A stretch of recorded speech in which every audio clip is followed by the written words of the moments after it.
Yoshi. Yoshi, Yoshi, Yoshi, Yoshi. A beloved character to all Nintendo fans. A lot of people's favourite Nintendo character. After just appearing in the new Mario Galaxy movie, he has been given his own game.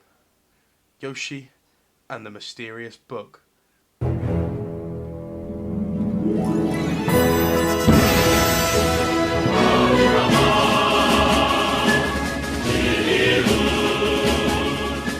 Yes guys, that's right, in today's video I'm going to be talking about all my thoughts and feelings on the new Yoshi game, Yoshi and the Mysterious Book. Now, in recent years, Yoshi has got a bit of a reputation of being a game intended for a much younger audience, with games like Crafted World and Woolly World. But that wasn't always the case. Yoshi's Island was actually quite a challenging experience and had some difficult elements. Now, Yoshi and the Mysterious Book has found a strange, yet brilliant middle ground, where this game is no means at all challenging, like in the slightest, easy as ever. You can't even die. But the main aspect of this game isn't fighting, no. It's exploration and discovery of all these different creatures that live inside Mr. E, the Mysterious Book. Speaking of these creatures, each and every one has different abilities, and it's your goal to discover them all, to progress through the stage and chapters of the game. This game is so much fun, something so creative and experimental for a 2D platformer, and in my opinion was a brilliant direction for the Yoshi series. A lot of people were not sure about this game based on the trailers and some of the reviews when it came out. I'll admit, I was one of them, but oh my word, being wrong never felt so good. Never judge a mysterious book by its cover, eh? There is a story to the game with kind of a dark ending. I'm going to talk about that in another video, but it mainly involves chasing Bowser Jr. and Kamek through the pages and chapters of the book and search for one of the creatures called the Bewildered Bird so Bowser Jr. can steal it and brag to his dad about it. Yoshi follows them around, having to save the pair from getting hurt multiple times. Now, I'd like to talk about the soundtrack. Over history, Yoshi soundtracks are pretty hit or miss, and I'm pleased to say Yoshi and the Mysterious Book soundtrack is good. Yeah, it's pretty good. Very pleasant. It's not annoying in any way.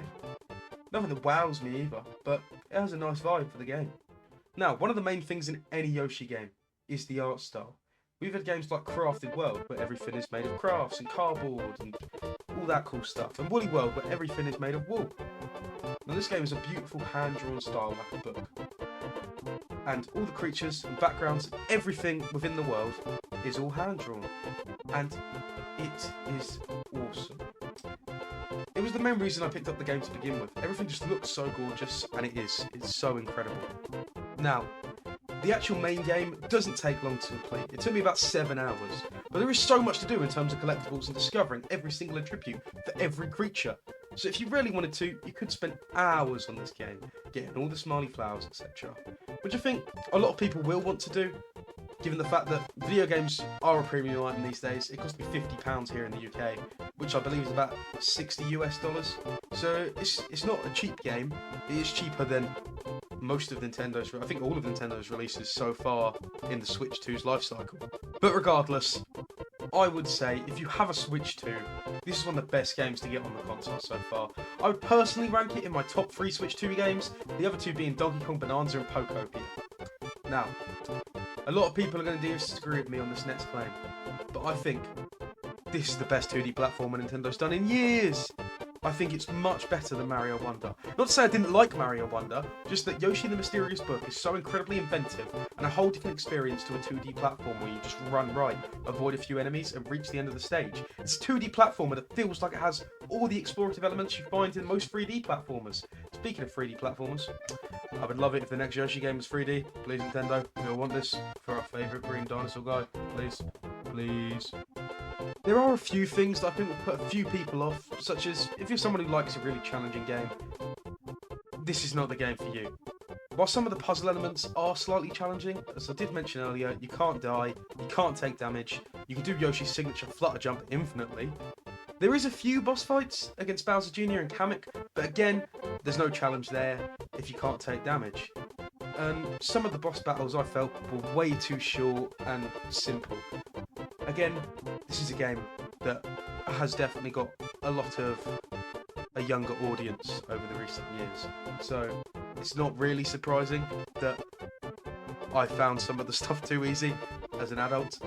But again, aside from the fact I might not be the intended age group for this game, I had a lot of fun. Thought it was so creative and so cool to see a 2D platformer and a Yoshi game done this way.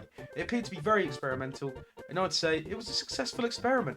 Everyone I've seen playing this game has really enjoyed it, and I would recommend it as one of the first games to play on the Switch 2 to all my friends. Well guys, we're coming to the end of the video, and I just want to say thank you so much for all the support on my channel. We're trying to hit 500 subscribers. Any support you can give would really help. I really hope you enjoyed the video. It's a new style of content I'm trying. I really hope you guys enjoy it. I really enjoyed Yoshi and the Mysterious Book. I would recommend it. I'd give it an 8.7 out of 10. See you in the next one.